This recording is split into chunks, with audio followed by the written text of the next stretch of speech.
안녕하세요, 하모니 여러분. 좋은 아침입니다. 상담을 하다 보면 소변이 너무 자주 마려워서 힘들어하시는 분들을 많이 만납니다. 우리 몸은 혈액을 신장에서 걸러서 쓰는 시스템이라 건강한 사람은 혈액을 거르고 남은 소변이 방광에 모여서 3, 4시간에 한 번씩 나가게 되어 있습니다. 그러려면 방광이 오줌을 잘 모아줘야 할 텐데요.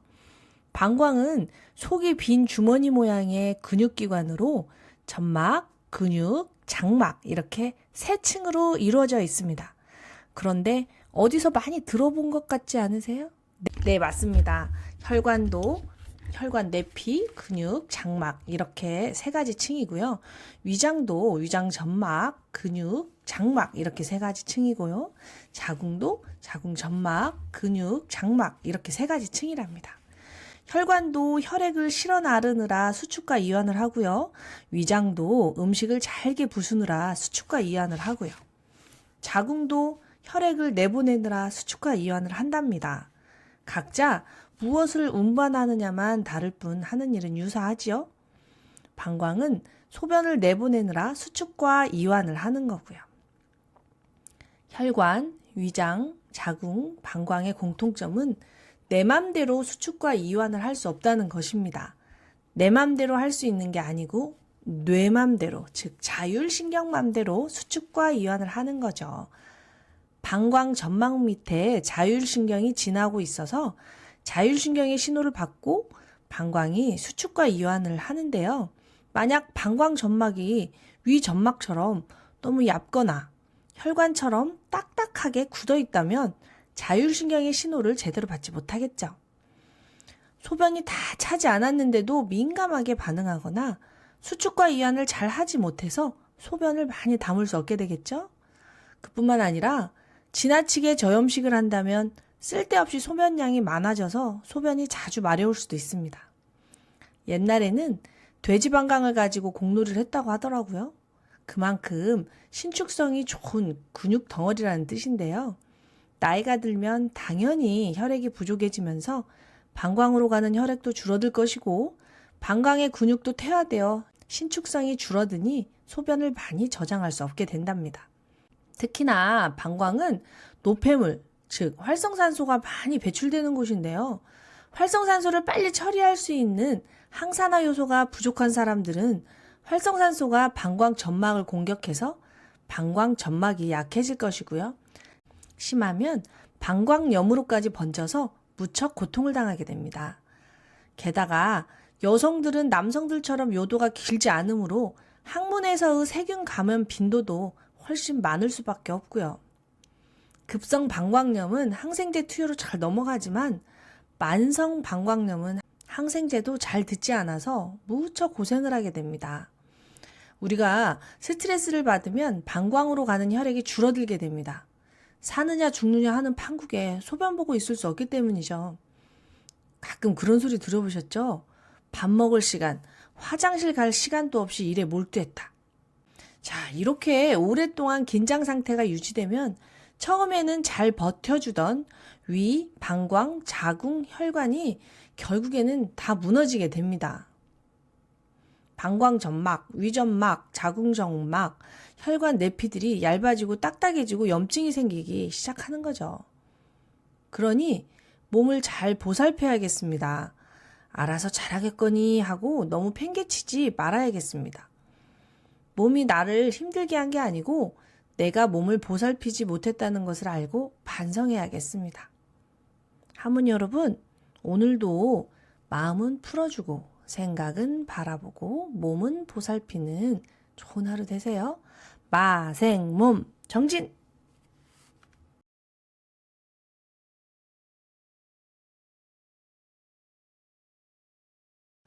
안녕하세요. 하모니 여러분, 좋은 아침입니다. 다사다난했던 2024년이 슬픔으로 가득 찬 채 저물어 갔네요. 그러나 힘을 내어 다시 살아갈 수밖에 없는 것이 우리들의 운명인 듯 합니다. 어쨌든 2025년이 저희에게 주어졌습니다. 1년을 어떤 일로 꽉 채울지 생각해보는 새해 첫날입니다. 저는 50 중반을 넘어 50 후반에 들어섰고요. 이제 본격적으로 저의 노후를 준비하고 생각하는 나이가 되었습니다. 인생의 꽃은 노년이라는데 어떻게 아름답게 나이 들어갈지 진지하게 고민해 봅니다. 결국 인생은 끝없는 반복이고 어떤 반복을 하느냐가 중요하다는 생각이 듭니다. 바로 루틴의 힘인데요. 루틴, 즉 습관의 힘은 대단합니다. 나이가 들어보니 새로운 일에 도전을 하는 것이 무척 힘듭니다. 그 이유는 새로운 일에 도전할 때 뇌가 무척 많은 혈액과 에너지를 요구하기 때문입니다. 그래서 자꾸 하던 대로만 하려고 합니다. 그냥 하던 대로 하게 되면 에너지 소비가 덜하기 때문입니다. 새로운 일에 도전한다는 것은 뇌로서는 새로운 길을 개척하는 것과 같은 일입니다. 새로운 신경 시냅스를 만들어내는 거죠. 그러니 얼마나 많은 에너지가 들겠어요. 그러나 일단 습관을 만들게 되면 뇌는 더 이상 에너지를 많이 쓰지 않고도 효율적으로 일을 할 수 있게 됩니다. 어제 저에게 그런 일이 있었습니다. 약속 장소로 가고 있는데 막 전화가 울리더라고요. 전화 통화를 열심히 하고 나서 보니 제가 약속 장소가 아닌 집 쪽으로 가고 있더라니까요. 무의식 중에, 즉 습관대로 뇌가 저를 집으로 데려가고 있었던 겁니다. 그래서 평소 좋은 습관을 만들어 놓으면 뇌가 많은 혈액을 소비하지 않고도 많은 일을 해낼 수 있는 겁니다. 소위 성공한 사람들이 그렇게 많은 일을 해낼 수 있는 것도 바로 습관의 힘인 거죠. 저는 2024년에 청소를 하는 작은 습관과 매일 운동을 하는 습관을 만들었습니다. 아이들이 한창 성장할 때 저는 약국을 해야 해서 집안일에 집중할 수가 없었답니다. 그래서 집안일은 늘 다른 분의 도움을 받아야 했었는데요. 이제는 아이들이 다 장성해서 더 이상 집안일을 해주시는 분이 없으시거든요. 그런데 청소가 습관이 안 되다 보니 늘 집안이 어수선했습니다. 그래서 2024년에는 물건을 제자리에 놓고 필요 없는 물건을 정리하는 습관을 만들어서 집을 최대한 깔끔하게 유지하려고 노력했습니다. 아직도 가야 할 길이 멀긴 하지만 그래도 2023년도보다는 많이 좋아짐에 스스로 칭찬합니다. 또 매일 1시간 정도 운동을 하는 습관을 만들려고 노력을 했습니다. 물론 방송이 있고 강의가 있어서 지방 출장을 갈 때는 빼먹을 수밖에 없지만 그래도 2023년에 비해서 운동을 하는 날들이 훨씬 많아졌습니다. 몸무게는 똑같지만 2023년도에 못 입었던 옷을 2024년에는 입을 수 있게 되었습니다. 청소와 운동을 습관으로 만들려고 노력한 결과 이제는 청소하는 것이 힘들지 않고 운동하는 것도 즐거워졌습니다. 대단한 발전이라고 스스로 칭찬하고 있습니다. 하모니 편지를 매일 쓰지는 못했지만 그래도 꾸준히 쓴 것도 칭찬합니다. 2025년에는 어떤 습관을 만들어서 저를 더 괜찮은 사람으로 만들까 고민하면서 하루를 시작해봅니다. 여러분들은 어떤 습관을 가지고 계시나요? 나쁜 습관은 버리고 좋은 습관을 만드는 2025년이 되어보아요. 하모니 여러분, 오늘도 마음은 풀어주고 생각은 바라보며 몸은 보살피는 좋은 하루 되세요. 마생몸 정진!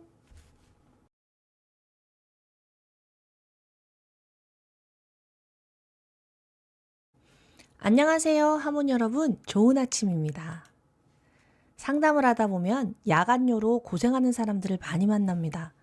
잠을 못 자서 소변이 마려운 건지, 소변이 마려워서 잠을 못 자는 건지, 하룻밤에 2-3번씩 깨어서 소변을 보게 됩니다. 이건 몸이 보내는 분명한 신호입니다.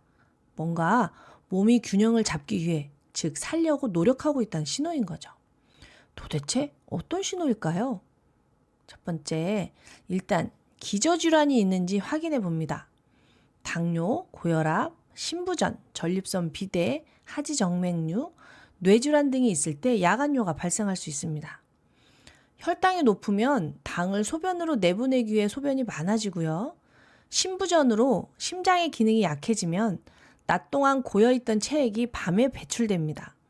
하지정맥류가 있어도 다리에 정체된 체액이 밤에 신장을 통해 배출됩니다. 전립선 비대가 있어도 야간요가 발생합니다. 전립선이 커져서 요도와 방광을 압박하기 때문입니다. 요붕증, 즉 항이뇨 호르몬의 부족으로 야간뇨가 발생할 수 있습니다. 뇌출혈이나 뇌경색 등으로 뇌신경에 이상이 생긴 경우에도 야간뇨가 발생할 수 있습니다. 질병 치료를 위해 복용하는 약 중에 이뇨제가 들어있으면 야간뇨가 발생할 수 있습니다. 두 번째, 수면 무호흡이 있는지 확인해 봅니다. 만약에 코골이가 심해서 수면 무호흡증이 있다면 사태는 더 심각해집니다. 수면 무호흡증으로 산소가 뇌로 잘 전달이 되지 않으면 우리 몸은 위급 상황으로 인식하고 교감신경을 흥분시키고, 그렇게 되면 심장 박동이 빨라지면서 심장이 자는 동안에도 열심히 일하게 되고, 그 결과 혈액량이 많아져서 밤에 소변을 보게 됩니다.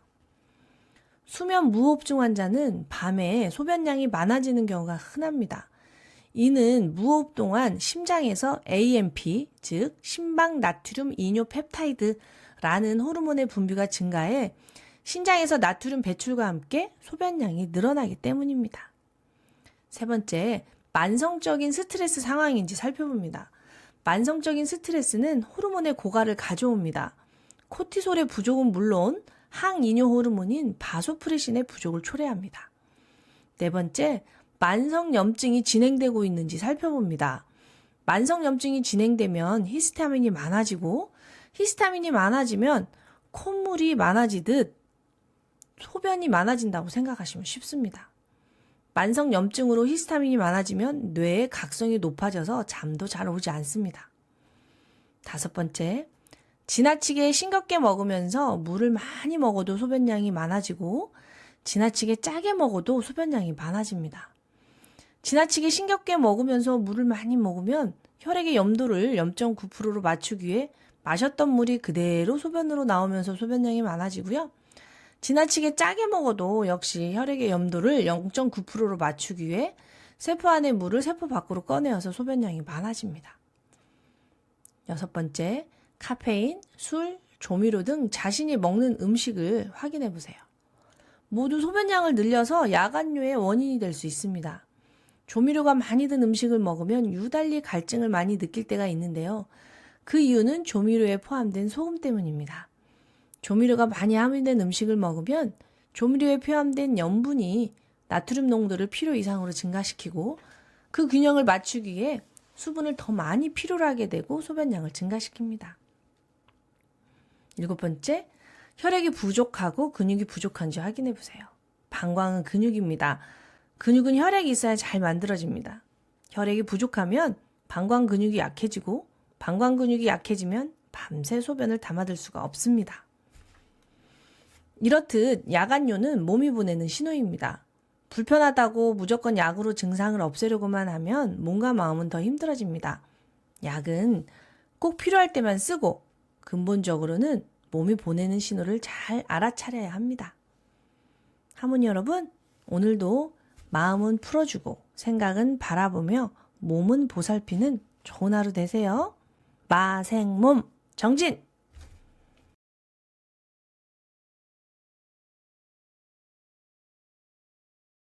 안녕하세요. 하모니 여러분, 좋은 아침입니다. 상담을 하다 보면 허리가 아파서 힘들어하는 사람들을 많이 만납니다. 파스를 붙이고 진통제를 먹고 물리치료를 하고, 심지어는 수술까지 고려하지만 심한 통증에서 벗어나지를 못합니다. 허리의 문제를 허리의 문제로만 보기에 벌어지는 현상입니다.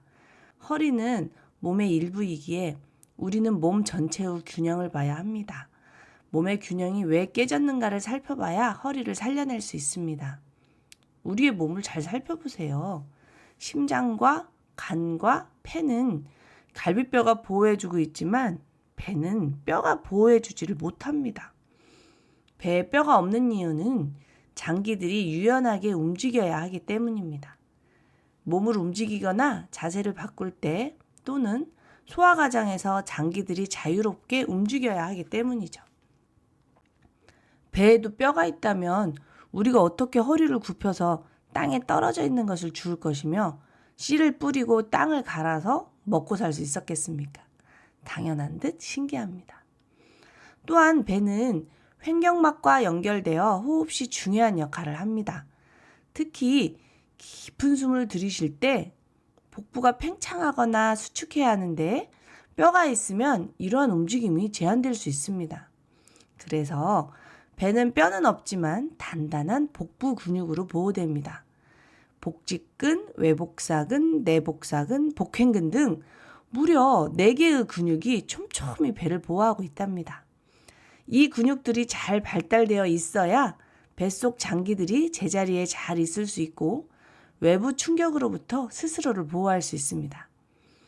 뼈는 단단하지만 무겁기 때문에 배에 뼈가 있을 경우 몸무게가 늘어나 이동성이 떨어질 수 있습니다.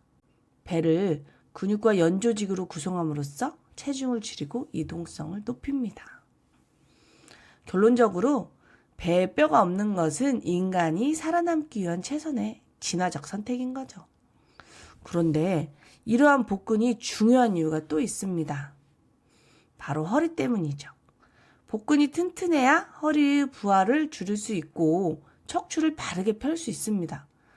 복근이 약하거나 제대로 작동하지 않으면 허리 혼자서 온몸을 지탱해야 하기에 근육이 과도하게 긴장하게 되고 그 결과로 허리가 점점 약해지고 병들어갑니다. 복근이 강해야 올바른 자세를 유지할 수 있고 척추가 안정되고 허리를 지켜낼 수 있습니다. 나이가 들면 점점 배가 나옵니다. 배에 지방이 쌓이면서 복부 근육이 덮여져서 점점 희미해집니다. 배가 나왔다고 배에 근육들이 없어진 것은 아니니까 너무 걱정 마세요. 다만 지방이 묻힌 배의 근육들이 약해질 수밖에 없는 것입니다. 배에 과도한 지방이 쌓이면 체형이 변하면서 자세가 틀어지고 허리에 무리를 줍니다. 그러니 복근을 지켜야 허리를 지켜낼 수 있는 겁니다. 많은 분들이 새해를 맞이하여 운동을 시작했을 텐데요. 무조건 걷기만 한다고 복근이 만들어지는 것은 아니랍니다. 걷는 것은 유산소 운동이라 뱃속에 쌓인 내장 지방을 태우기에는 무척 좋지만요. 복근을 만들려면 유산소 운동뿐만이 아니라 다양한 운동을 조합하여 전방위적으로 복근을 자극하는 것이 좋습니다. 예를 들어 플랭크 같은 코어 운동이 복근 강화에 좋습니다. 평균 수명이 길어나고 있습니다. 나이가 들어서도 지팡이나 유모차에 의지하지 않고 꼿꼿한 허리로 몸을 지탱하려면 지금부터 뱃속에 숨어있는 복근을 찾아내야 합니다. 하모니 여러분, 오늘도 마음은 풀어주고 생각은 바라보며 몸은 보살피는 좋은 하루 되세요. 마생몸 정진!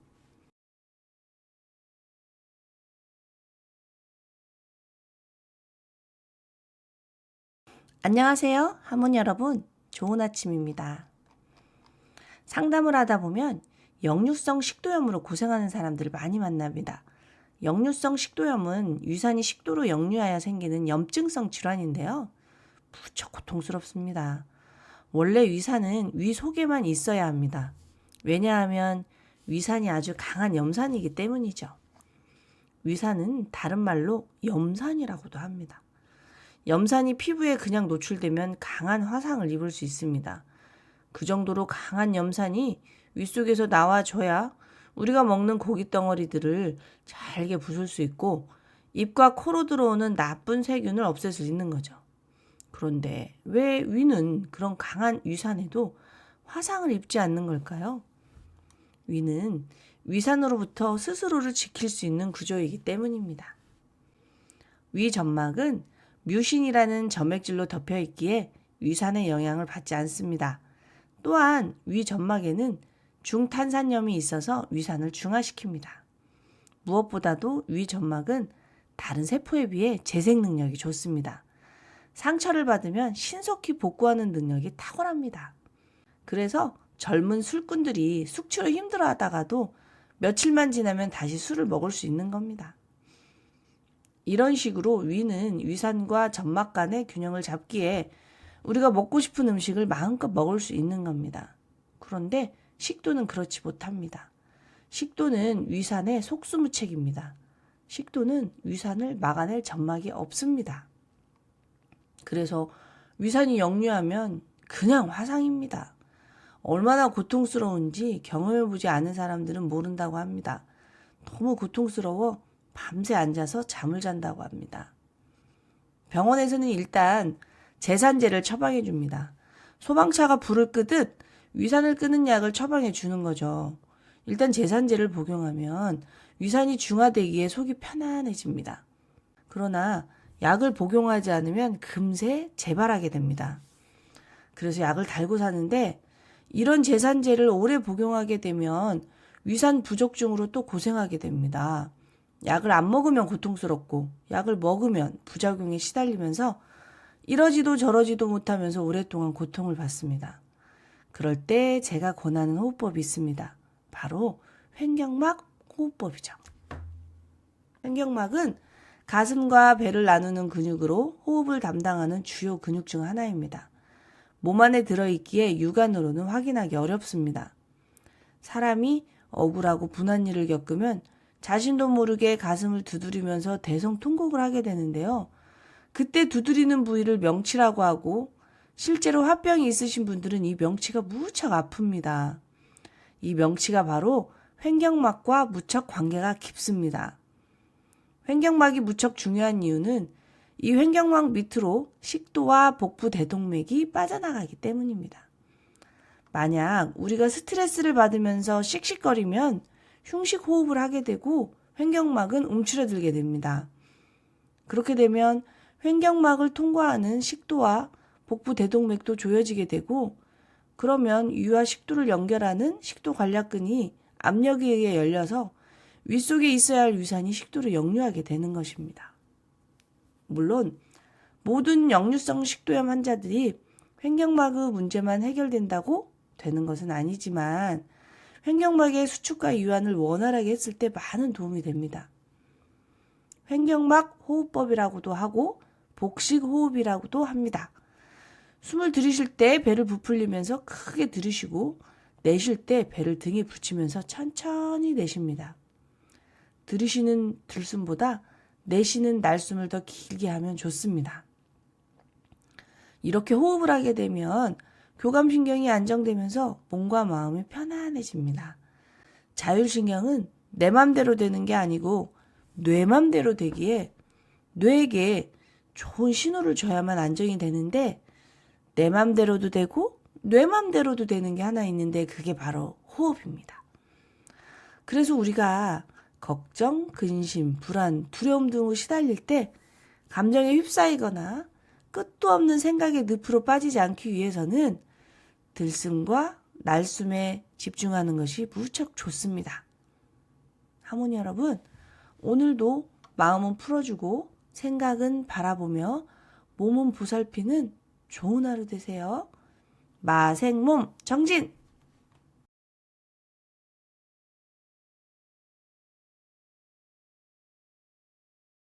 안녕하세요. 하모니 여러분, 좋은 아침입니다. 상담을 하다 보면 잘 먹고 잘 자고 잘 보는 일이 얼마나 중요한 일인지 알게 됩니다. 어리고 젊었을 때는 당연했던 몸의 작용들이 나이가 들면서 하나씩 불편해지기 시작합니다. 특히나 소변 보기 힘들어지고 대변을 보기 힘들어지고 부부관계를 하기 힘들어지는 등 어디 가서 이야기하기도 좀 민망한 질환들도 혼자서 끙끙 앓는 사람들이 너무나 많습니다. 그래서 많은 분들이 혼자 고민하면서 좋다는 영양제도 먹어보고 병원에도 가보고 나름 노력들을 하는데요. 정작 중요한 것은 놓치는 경우가 많습니다. 바로 근육의 문제입니다. 제가 며칠 전에 횡격막의 중요성에 대해서 말씀드렸죠. 우리 내부의 장기들은 위로는 횡격막이 잡아주고 있고 밑으로는 골반 기저근이 잡아주고 있습니다. 횡격막이 약해지면 식도와 복부 대동맥이 영향을 받듯이 골반 기저근이 약해지면 요도, 항문, 자궁이 영향을 받습니다. 특히나 남성들보다 여성들이 훨씬 심할 텐데요. 그 이유는 임신과 출산입니다. 엄마가 된다는 것은 이다지도 힘든 일입니다. 골반 기저근은 골반 바닥을 이루는 근육근으로 주요 역할은 골반 장기를 지지하고 배뇨 및 배변, 성기능 등을 조절하는 것입니다. 그러므로 골반 기저근이 약해지면 요실금 및 변실금, 변비, 치질, 변요통, 성교통, 좌골신경통, 요통, 골반통, 전립선 약화, 발기부전, 체형 변화 등이 생길 수 있습니다. 그런데 근육을 강하게 해주는 약이 세상에 있습니까? 당연히 없습니다. 위에서 말한 모든 증상들은 골반 기저근을 튼튼하게 해야만 해결이 될 수 있는데 많은 사람들이 골반 기저근이 있는지도 모르고 알았다고 하더라도 제대로 관리를 하지 못하고 고통을 받습니다. 고통에서 벗어나기 위해 여러 병원을 찾아 헤매고 약을 복용하지만 해결이 되지 않습니다. 약봉지만 늘어나고 몸은 점점 더 힘들어집니다. 골반 기저근을 강화하기 위해 하는 대표적 운동이 바로 항문을 조였다 풀었다 하는 케겔 운동인데요.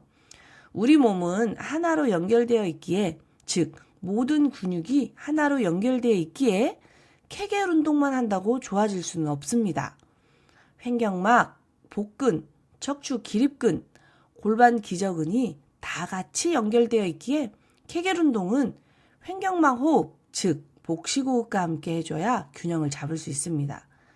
숨을 마실 때 뱃속에 큰 항아리를 공기로 가득 채운다 상상을 해보세요. 항아리 앞, 뒤, 위, 아래 가득 늘어나는 느낌을 받아보세요. 숨을 내쉴 때 뱃속의 큰 항아리에서 공기를 천천히 빼내준다고 상상을 해보세요. 그러면 자연스럽게 횡격막과 골반 기저근 운동이 됩니다. 쉽게 숨을 마실 때는 복식호흡, 숨을 내쉴 때는 케겔 운동, 이렇게 이해하셔도 좋습니다. 그러면서 혈액을 채워주고 체액을 채워주고 호르몬을 만들고 혈관을 만들고 염증을 없애고 교감신경을 안정화시키는 등 몸과 마음의 균형을 잡는 데 도움이 되는 제품을 드시는 거죠. 왜냐하면 근육은 자극일 뿐이고 자극 후에는 근육이 잘 만들어지려면 제대로 원료가 있어야 하기 때문입니다. 자, 하모니 여러분, 오늘도 마음은 풀어주고 생각은 바라보며 몸은 보살피는 좋은 하루 되세요. 마생몸 정진!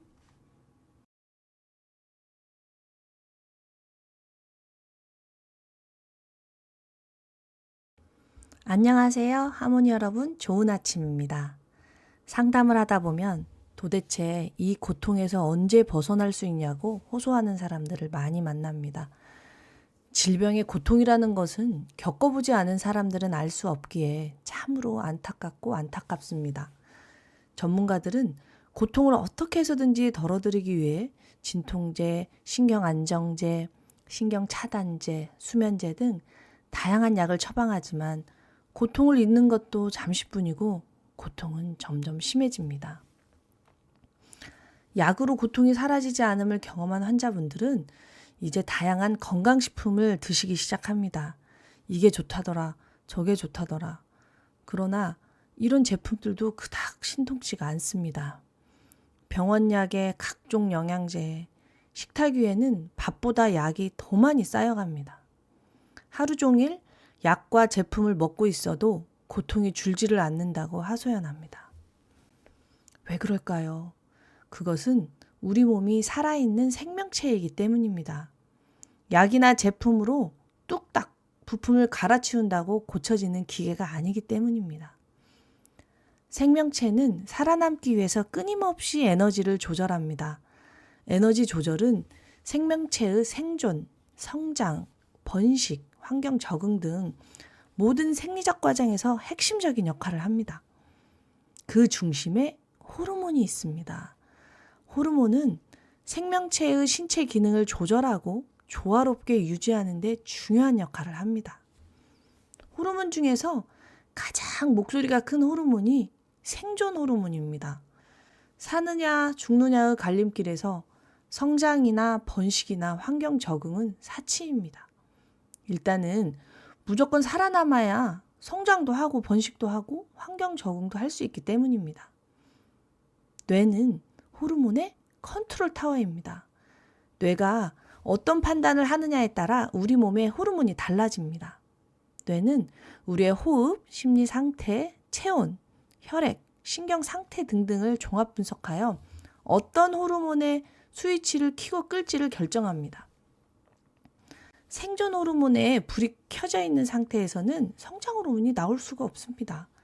성장 호르몬은 어린이와 청소년들의 성장에만 필요한 게 아닙니다. 성장이 멈춘 어른들에게도 성장 호르몬의 역할은 무척 중요합니다. 성장 호르몬이 잘 나와야 세포가 재생할 수 있습니다. 성장 호르몬은 지방 분해를 촉진하여 체지방을 감소시킵니다. 성장 호르몬은 단백질 합성을 증가시켜 근육이 잘 만들어지게 합니다. 성장 호르몬은 심혈관을 튼튼하게 해줍니다. 성장 호르몬은 뼈를 튼튼하게 합니다. 성장 호르몬은 면역을 튼튼하게 하여 손상된 조직과 세포의 재생을 돕습니다. 성장 호르몬은 노화 방지, 피부 탄력 유지 및 주름 개선 효과가 있습니다. 성장 호르몬은 수면의 질을 높여줍니다. 결국 성인에게 성장 호르몬이 부족하면 체지방 증가, 특히 복부지방이죠. 근육량 감소 및 체력 저하, 골밀도 감소로 골절 위험 증가, 또 심혈관 질환 위험이 증가하고요. 우울감, 피로, 삶의 질 저하 등이 나타납니다. 결국에는 고통에서 벗어나려면 호르몬의 스위치를 생존 호르몬에서 성장 호르몬으로 바꿔야 합니다. 호르몬의 스위치는 뇌가 조절합니다. 뇌의 시상 하부, 뇌하수체에 호르몬의 스위치가 있습니다. 우리가 뇌에게 제대로 된 정보를 줄 때 스위치는 바뀔 수 있습니다. 너무 힘들 때는 약의 도움을 받을 수 있습니다. 그게 바로 호르몬제나 자율신경 조절제, 수면제 등입니다.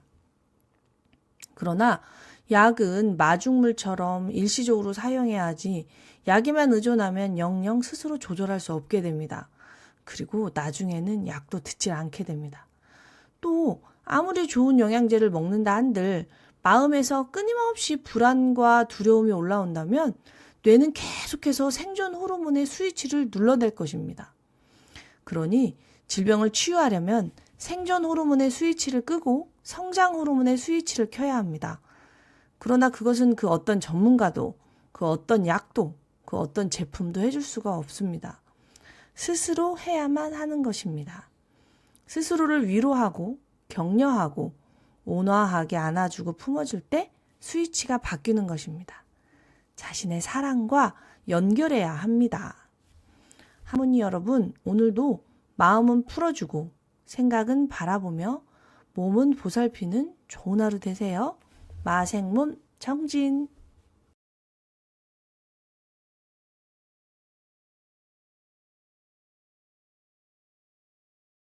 안녕하세요. 하모니 여러분, 좋은 아침입니다. 상담을 하다 보면 마음이 마음대로 안 된다고 호소하는 사람들을 많이 만납니다. 왜 이렇게 의지가 약한지 모르겠다고 하소연하십니다. 마음은 사실 끊임없이 변하고 있기에 그저 알아주기만 하면 됩니다. 마음에 큰 의미를 두지 않으면 됩니다. 마음에 휘둘리지 않으면 됩니다. 예를 들어 보겠습니다. 우리는 모두 새해를 맞이하여 하루 1시간씩 운동을 하기로 결심을 합니다. 그런데 그걸 잘 지키는 사람도 있고 잘 못 지키는 사람도 있습니다. 어떤 차이가 있을까요? 운동을 하러 가려면 별의별 마음이 다 떠오를 겁니다. 우울해, 운동 가기 싫어. 배고파, 운동 가기 싫어. 추워, 운동 가기 싫어. 외로워, 운동 가기 싫어. 그럴 때 그 마음을 마치 어린 양 하는 아이의 말을 들어주는 것처럼 들어주는 겁니다. 그래, 우울해서 운동 가기 싫구나. 그래, 배고파서 운동 가기 싫구나. 그래, 추워서 운동 가기 싫구나. 그래, 외로워서 운동 가기 싫구나. 그렇게 마음의 소리를 들어주지만 마음이 시키는 대로 하지는 않는 겁니다.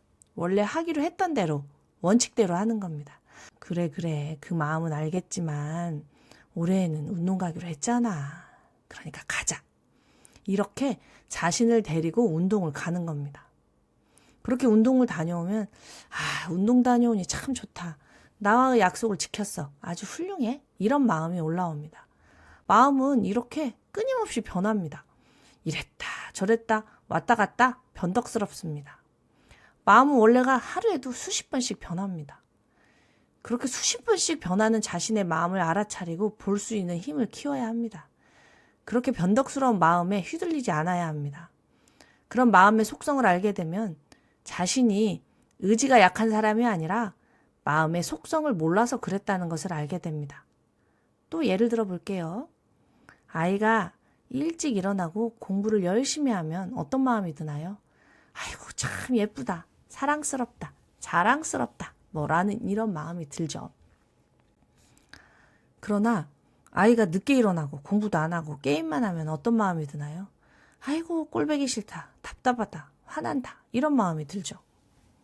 똑같은 아이인데 아이의 행동에 따라서 사랑스러운 마음이 들기도 하다가 미운 마음이 들기도 합니다.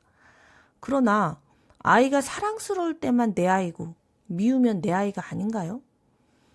그 마음에 휘둘리지 않고 그 아이를 바르게 키우기 위해 노력하는 게 엄마인 거잖아요. 이렇게 아이를 대할 때도 하루에 몇 번씩 변하는 게 마음입니다. 그런 마음의 속성을 알고 마음을 관찰하고 마음에 휘둘리지 않는 게 내면의 힘을 키우는 거죠. 그러니 내 마음이 내 마음대로 안 된다고 속상해하지 마시고 마음의 속성을 잘 이해해서 마음에 휘둘리지 않는 연습을 꾸준히 해보는 것은 어떨까요? 하모니 여러분, 오늘도 마음은 풀어주고 생각은 바라보며 몸은 보살피는 좋은 하루 되세요. 마생몸 정진!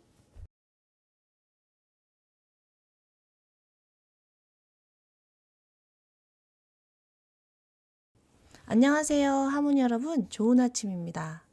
상담을 하다 보면 생각이 너무 많다고 호소하는 사람들을 많이 만납니다.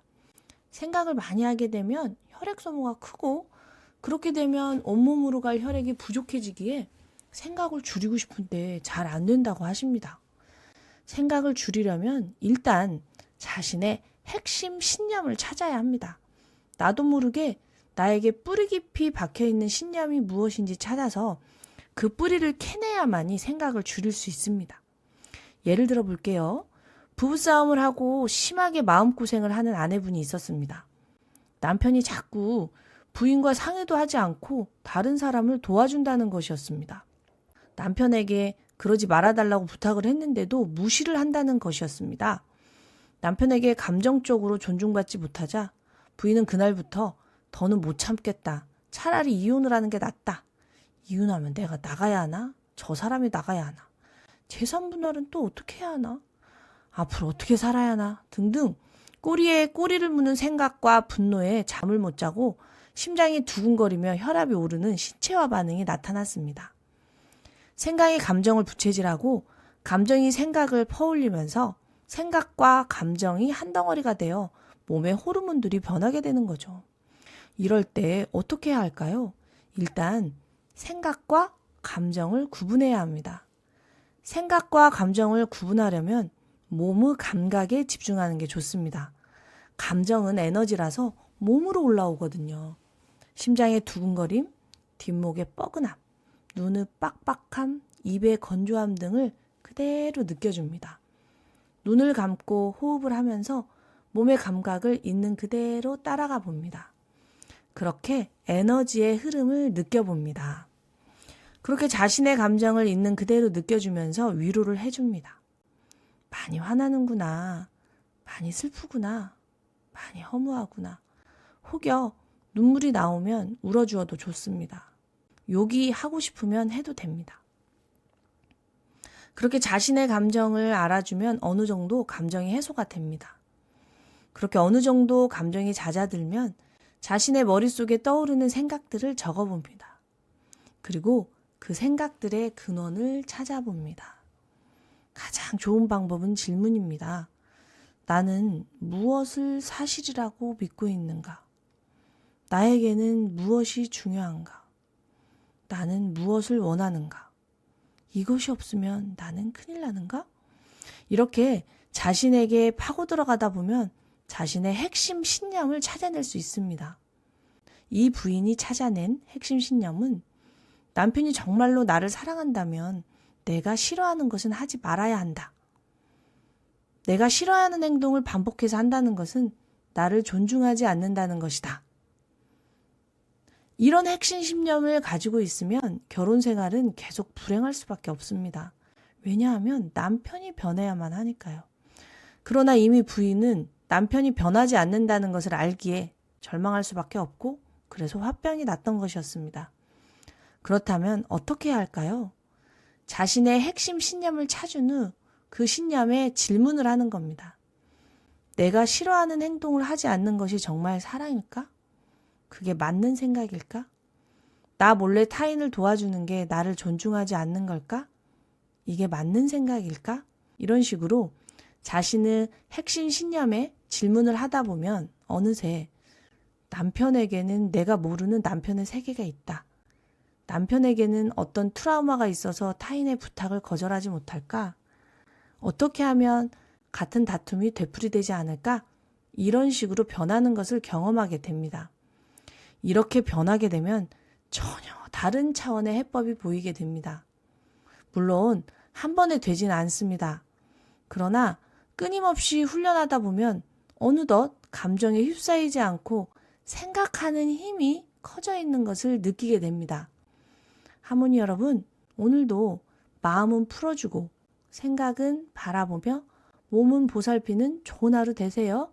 마생몸 정진!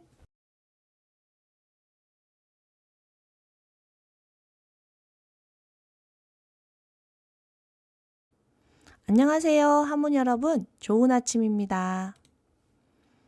독감이 급속도로 확산되고 있습니다. 독감 환자는 집단 생활을 하는 7세에서 12세, 13세에서 18세에 가장 많이 걸린다고 합니다. 다행히 방학이라 주춤해진 듯 합니다. 감기와 독감은 어떻게 다를까요? 독감과 감기의 구분은 고열이 있는지 확인한다면 어렴풋이 구별할 수 있겠는데요. 열이 나는 이유는 사이토카인 때문입니다. 바이러스에 감염이 되면 감염 부위에서 염증성 사이토카인이 생기고 이 염증성 사이토카인이 뇌의 시상하부로 이동해 기초체온을 높게 세팅하기 때문입니다.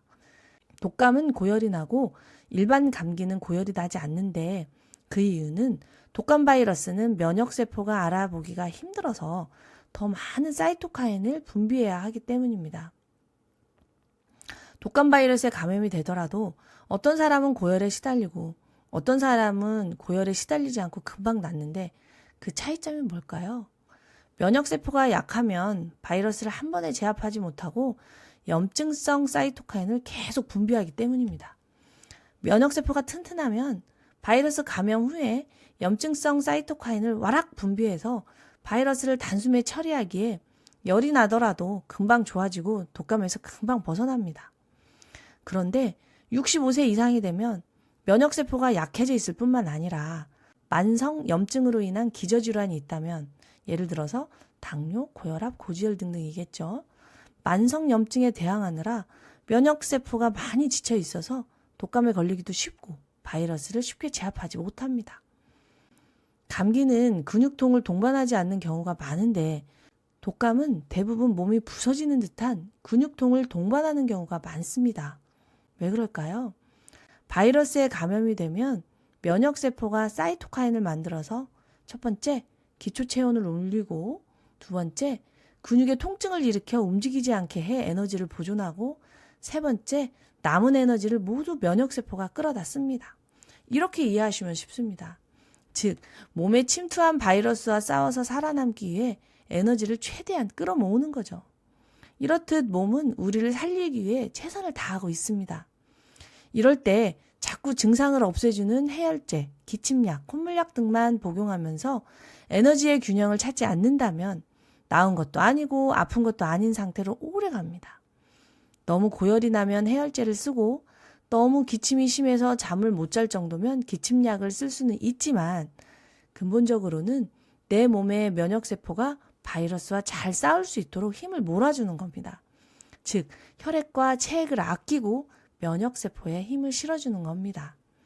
하모니 여러분, 오늘도 마음은 풀어주고 생각은 바라보며 몸은 보살피는 좋은 하루 되세요. 마생몸 정진!